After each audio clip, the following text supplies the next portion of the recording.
来看一个农民蔡英地哦，伊本地伫北部从事科技业，5当前登去故乡婚林的四湖，接老爸饲鹅场。伊家己研究设计一套智慧饲鹅的系统哦，透过手机来控制养殖场的环境甲设备，对禽流感有真好的防护。伊设定的这套系统哦，最近个得奖，咱做伙来了解。 农民饲鹅，逐工款饲料、温度、湿度的控制，也佮有清水池啊，这个工课即马透过手机啊，就会当隆重来完成。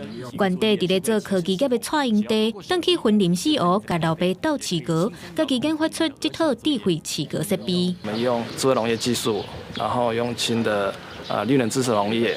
然后做品牌，那实际上，它都是在面向未来的一个发展模式。创业硅谷里拿到冠军哦，其实是我们引领的荣耀了。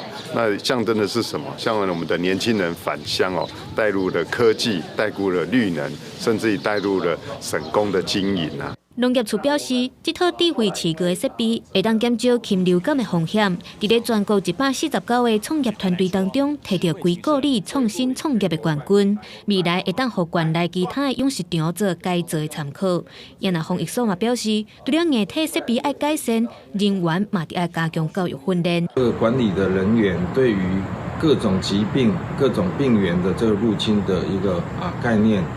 跟知识也要同步的来提升，这样子才能够让我们投入的这个硬体设施呢，达到最好的这个防治效果。防疫所表示，婚林县是全台湾上大饲鸡、饲鸭、饲鹅的县市。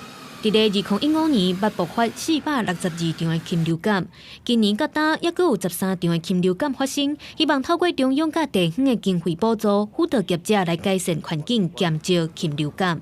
记者综合报道。